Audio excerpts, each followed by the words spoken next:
I swear there's two types of people in this world: plant people and everybody else.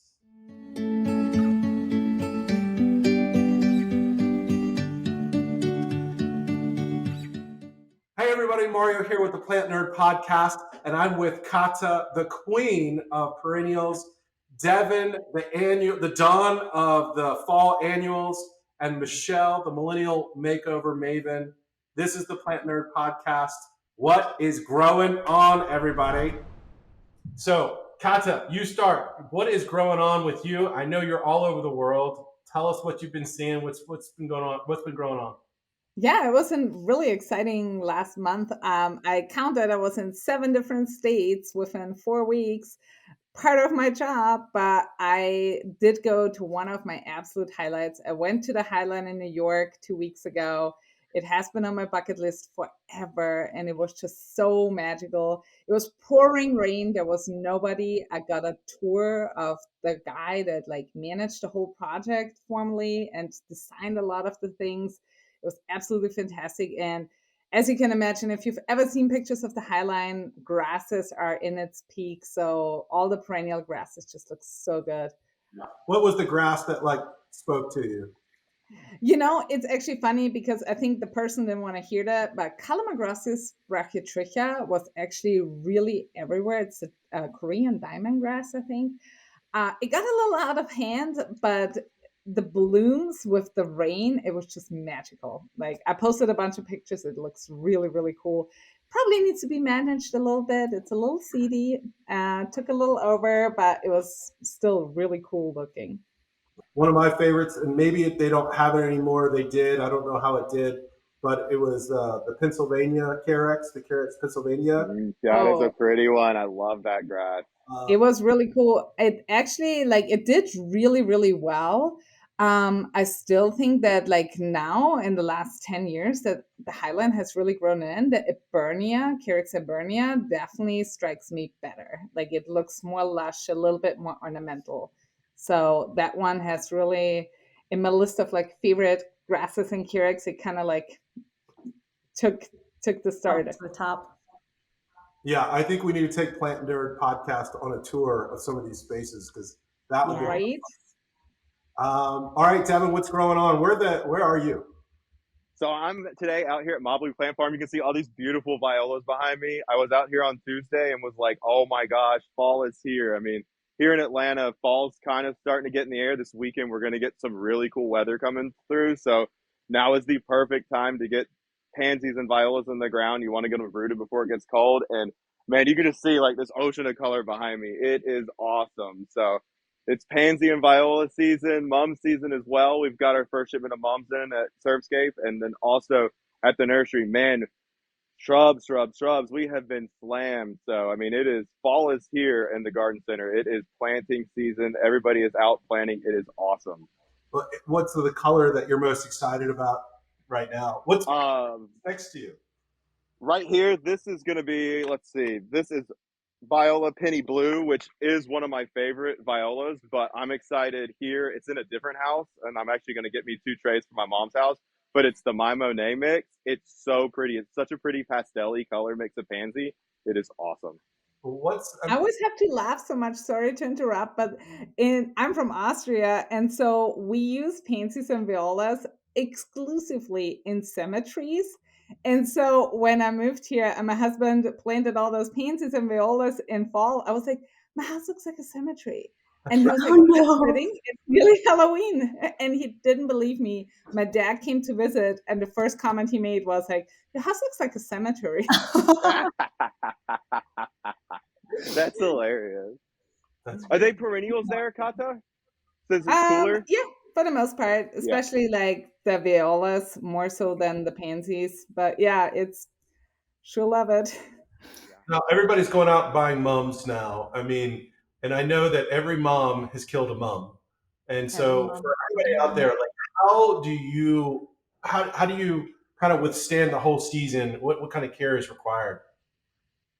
For mums, I mean, when they're in the pots, you've really got to make sure you keep them watered. And when you water them, you want to make sure you don't water over the top of the flowers. You really want to, if you have a watering wand, you want to take the end off and stick that the hose underneath the foliage and get it right in the pot to try not to get those flowers wet, or you can just dunk it in a 5-gallon bucket to water it just to keep those flowers dry, because if you get those flowers and buds wet, it tends to cause them to rot out and they'll turn brown. So, and one thing that drives me crazy about people is when you're done with your mums and they're done blooming, you can plant them in the ground. They're a perennial. So plant them in the ground and they'll come back every single year. It does. Right? It drives me insane.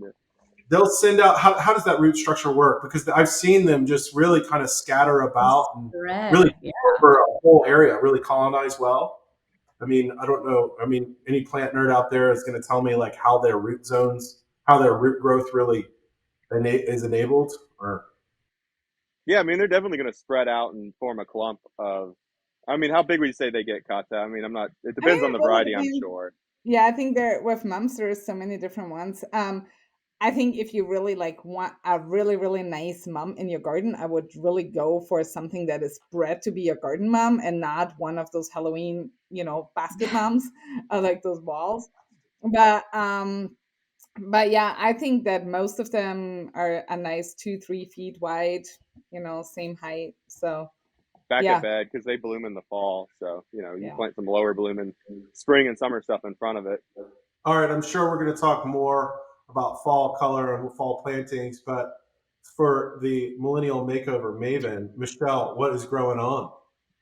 So I am, like Devin said, focused on adding shrubs to the garden right now. The weather has been amazing. So I've been doing a lot of sheet mulching. We have a lot of lawn and I'm trying to slowly take it back little by little so that the kids still have their spot to play, but mama has to have a spot to play too. So adding lots of things. That is my favorite. That's my favorite way to make beds bigger. When I, up here in Atlanta at my parents' house, it was just every single year I'd make the beds just a little bit bigger, just a little bit bigger. Exactly. Well, I got some more plants I need to find room for, so I'm gonna just blow this bed out a little bit here and plant them right here. Move the edge. Canopy, right? We have these canopies that are growing every year, and they're taking over that lawn space. And then what happens is that lawn is struggling, and so you say, okay, let's carve out the visual liability, if you will, and then let's make that the next great shrub asset. So that's one of the design little, So tell us more. You just got back from vacation. You saw some land. I did. It wasn't I for work, it wasn't really vacation, but I went to India and got to see, where our indoor house plants really thrive there. So it's a tropical climate. So, my little rubber tree that barely likes to survive in my house was a giant, like 30, 40-foot tree in India. So it was great seeing them in their natural habitat. I loved your pictures. They looked so cool. Yeah, they were amazing. They were really, really cool. And any other plant that really spoke to you while you were there?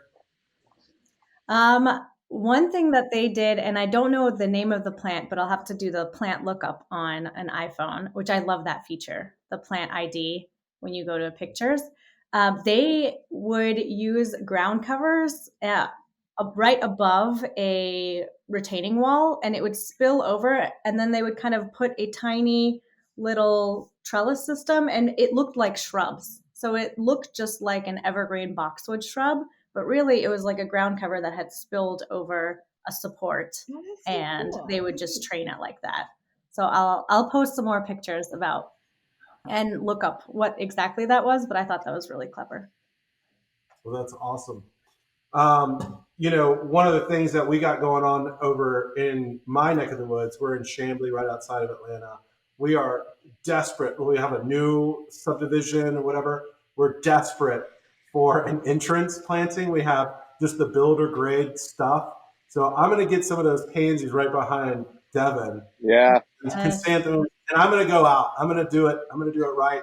But of course, the labor in this is all the neighbors.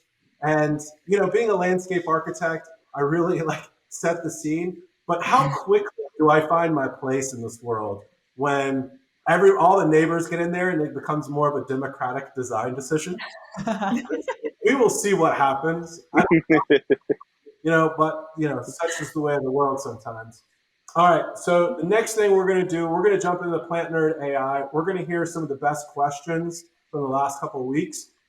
We really think this is an awesome opportunity just to share with everybody what everybody's asking about, what ways in which the Plant Nerd AI is going to answer, and then how we can kind of expound upon those types of answers. So, James, let's hit it. Let's hear the first one. What can I plant in my yard this fall that will be low maintenance through the winter? So Daniel from Atlanta asks, what can he plant through the winter that is going to thrive, right? And going to be low maintenance. Low maintenance. Now, in Atlanta, we had a historic freeze. Everybody's really concentrating on, okay, will this survive the next freeze? I'll tell you one of the things that I'm telling clients every other day, or especially when they're asking me these questions, is that we probably are going to over-index to plan for the next freeze when really we got to plan for the next heat. There's much more likely an opportunity for a plant to die for the next historic heat than the next historic freeze. Of course, watch we have another 20-year freeze. But at the same time, I really do think that everybody's overemphasizing this next freeze that probably not going to happen, and the next heat wave is going to be more detrimental. But to that end, anybody have any suggestions on low maintenance and something that's going to survive for this winter? Violas and Pansies, right here. I think, especially, what's the question also like a ground cover? Did I make that up in my head? I think you can throw that in there. Well, one of the plants that I think is the most low maintenance, really stunning, takes all the heat, takes all the freezes, is Carex Everillo, the yellow Carex. It is so easy. You don't have to do anything with it. You know, every 5 years, if there is a historic freeze and it gets brown, like you can shear it back. It just flushes back out. It's even prettier. It's so it is. And all of us have this like dark corner in our garden where nothing else really grows. And it's just, it brightens up this dark spot underneath trees or shrubs. No weeds can go in. It's my 100% best plant for low maintenance. Yeah, absolutely. I think that chartreuse color and all those things really make your kind of standard green more vibrant too. Oh, absolutely. I found that also just throwing more stuff in there with that, because I've been using it a lot lately, is using it more sparingly. Like before, I would put in these giant masses of them, which was fine, but I think you lose a little bit of the wow on it if it's too much. You know, it's really more of an accent, not really the body. It's really more of a little feature. Yeah, and my woodland garden at home, in the path along in the woods, I've kind of done like peppering along the path on either side, like 3 here, 5 here, 3 here, kind of throughout the whole path instead of just a mass planting, just to give you pops of color as you walk along. Yeah, that's a great one. Anybody else have a low maintenance winter? I feel like, I don't know, and maybe this is regional specific, but I feel like my azaleas did really well even through the freeze. And they're just gorgeous this time of year. So maybe that's also why it's coming to mind. But especially some of the compact varieties, if you're looking for, your foundation planting and you're worried about, planting something that'll eventually get so tall that you're constantly having to prune it down and shear it back. Those, smaller compact varieties have done really well for me. Yeah, the Encore varieties. Encore, Autumn, and Angel, and the Perfecta Mundos. I've been really happy with those. I planted some of them in my yard, and they're starting to bloom again. So I'm a huge fan of Perfecta Mundos. So. Yeah, the double pink, I think it is, the light pink one. It's really it's really pretty. I like the white one too. Another low maintenance perennial I like is Dianthus as well. It does great through the winter. It'll stay green, and down in Florida, it was like, I don't know, above 95 degrees for 2 months, and my Dianthus was blooming all summer long and looks great right now. So I've become a big fan of Dianthus. I used to not like it, but after seeing it perform this summer through the heat, I'm like, okay, this thing's worth it. What's your favorite variety? Sorry. I have Pink Tinkle, and I'm a big fan of that one. Lots of that. I'm gonna have to Google that one. Pink Tinkle. What a name. I think that also with Dianthus, just like as I work for somebody who does a lot of breeding, the breeding work has just come such a long way. Like all those old varieties, they didn't perform very well in the South. And, if you had them in front of a sprinkler, they got brown so quickly. But like some of the new breeding work has been outstanding. We sell, for example, Paint the Town Magenta or the Paint the Town series. And I always on a regular basis go to trial gardens in the South. There's a big one in Charlotte at the Metrolina Gardens. And it's so nice to see how a lot of the dianthus have really gotten so much better for the South. Yeah. Fire Witch is my favorite just because that blue green. It's really hard to find that color. And I always have a trail over a pot or a rock or something like that. And it'll give those little runners, little See, Mario, we have to hook you up with some new Yeah. varieties. That was exactly the one I was thinking about. Old school. Sorry. Sorry, my plant nerdery needs some work. This is what we are here for, right? That's so let's move on to the next question. Jill from Roswell asks, my plants just got destroyed by deer and other pests. What can I do to keep this from happening again? Plants and deer, Never ending story. So we can go on for days about plants and deer. I'm trying to think of like what are the new one of the frameworks to think about this problem too is we have biological attacks or biological treatments. We have chemical, and then we have mechanical. So if we look at how can we prevent deer on plants through those three lenses: biological, mechanical, and chemical. Anybody want to share, within that context? Build a fence. Build a fence. Okay. Yeah, that's the mechanical.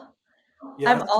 I've also heard of people, and I don't know how effective this is, but they will get like a coyote statue, or the blinking lights I've seen sold. My dad swears by the blinking lights, but according to him, you have to move the lights from time to time because the deer will figure out that it's just lights. So he will move them every once in a while. But yeah, if you can fence or do something to spook or startle them. Yeah, the deer have unfortunately found my yard. I kind of live out in the woods, and I thought, oh, I can't believe there's no deer. There haven't been deer there for like 2 years, but they just cleared a big piece of property not far from me, and I guess pushed them out of their home. And they found a very tasty yard with lots of hydrangeas and a big vegetable garden. So, one thing I've been using is Milorganite. It's a great fertilizer. It's kind of gross. It's made out of composted sewage, but it smells like humans. So don't use it in your vegetable garden. You can use it around it. But that's helped keep the deer away. Coyote urine is a good repellent that you can use.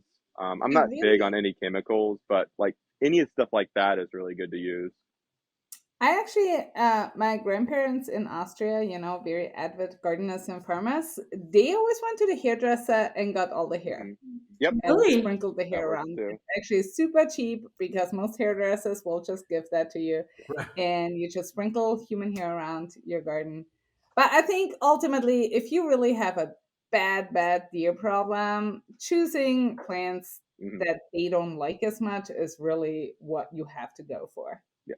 And you can also plant some plants kind of like if you have a hydrangea that you like. I mean, I do not recommend hosta at all. They're going to find it and eat it down to nothing. But hydrangeas and stuff like that, you can plant like, I found if you plant society garlic, that garlicky smell they really don't like. So you could use other plants to plant around plants that deer eat to kind of be a natural repellent that's just there all the time. Lavender works too.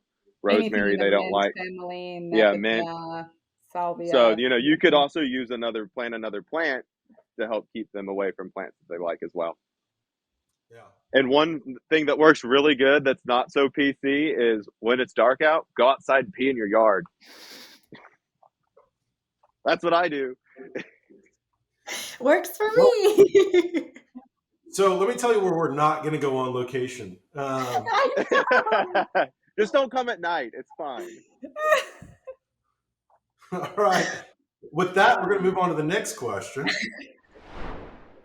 William from Atlanta asks, what trees can I plant that will grow quickly to give my yard a better look? Okay. What fast-growing plants, trees? to give the yard a better look. And if I had to dive deeper into the question, give a better look, maybe it's not the traditional fast growing tree or the arborvitae or or maybe there's a newer varieties that we could talk about that's not evergreen giant. I think that's maybe too kind of played out for a lot of folks. So what's a fast growing, good looking for folks in the South? Anybody want to take it? I mean, one of my favorites is any maple tree. Maples are good, fast growing trees. They're a hardwood. Even though they're fast growing, they are a pretty strong tree, so they'll hold up to our thunderstorms and everything down here. So when anyone's looking for a tree, I always recommend maples. If they don't want like a full size maple, Japanese maples are another great option, like bloodgood or coral bark, because they think Japanese maples stay small, but bloodgood and coral bark will get about 20 to 25 feet tall and about 15 feet wide. So for a lot of yards, that's all you need. Yeah, I'm a huge fan of red buds. They come in, they're moderately growing. I don't know if they're super fast, but they bloom and they have beautiful foliage. I love the heart-shaped leaves. And I think a lot of the varieties are native. So if you're looking to plant native, there's Eastern redbud. Absolutely. Kata? See, you introduced me as the perennial queen, and that's what I'm gonna stick with. I'm just not much of a tree person. I can tell you, the one tree that I planted was the sweet tea olive tree, osmanthus, right? Definitely not fast growing, but just I think having that right this time of year and, too. The structure. Mine is not even that big, but it was reasonably priced, to be honest. And I just put it in the front of the yard, and it still like gave it structure, even if it's not that huge yet. So, but yeah. One of the plants that we've been playing with a lot lately, especially in some like wet areas, drainage areas, rain gardens, dry creeks, the Summerific hibiscus series. They're taking off, beautiful blooms even as a young plant. Obviously, I know hibiscus, but the Summerifics have just had some blooms even at an early age that really bring a lot of joy to the customers because they just love to see that big bloom, that instant sort of awesome.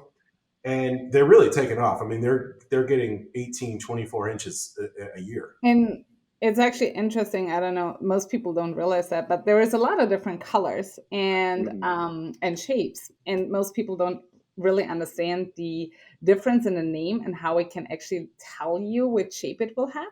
So if the word crush is in the name of the Summerific, so like Valentine Crush, Lilac Crush, Candy Crush, that means it's a very upright Summerific hibiscus. And if it doesn't have the name Crush, it is more of a like rounded one. Huh. So I didn't know that. Cool. Good to know. Crush taller, longer, or and the other ones are just more this gumball. Yep. Hey, and the Summerific hibiscus are deer resistant because I have been replacing all my tropical hibiscus in my yard with those. There you go. So you got your fast growing deer resistant. I love it. Last question, and we'll wrap it up. Brittany from Smyrna asks, I grow my garden in my apartment's common area with very limited sunlight. How can I make the most of this situation? How can I make the most of a situation? What was it? Apartment garden, lot of shade. All right. Apartment, just to kind of diagnose the problem a little bit. When you're talking about apartment, you're talking about high traffic areas. You're talking about stuff that, you might have the maintenance guy come by and not really treat it as well as you would like. And, you don't have the deer problem per se, so that's out. But you probably have a lot of what I found is a lot of like root competition. They probably already planted the maples. So you're always kind of working within existing landscape, existing root structures. So right off the bat, I'm already thinking about nutrification and making sure that whatever you grow has a good soil base. Because again, if it's an older apartment, you're dealing with a lot of competition from previous stuff. So bringing in that compost, bringing in the worm castings, depends on what you're planting. But right off the bat, I think that gets you into a situation where you're going to do well. Or plant suggestions, y'all. What are y'all thinking? I I personally love shade gardening. It's one of my favorites. And I had a spot at my parents' yard on the side of their house where there's a silver maple, and silver maple's roots are literally impossible to dig through. So what I did is containers. Containers are awesome. You can do a bunch of grouping of containers out there, different colors, different sizes, and then that enables you to plant right in those containers. Ferns, hosta, heucheras, K-Rex, all kinds of beautiful things. You could even put some camellias if you want to do some shrubs in pots. But when you get that root mat down there, it's really hard to get stuff to grow when it's competing with those trees. So I love pots. I can only second that. I think that's one of the best ideas to really deal with established root bound problems.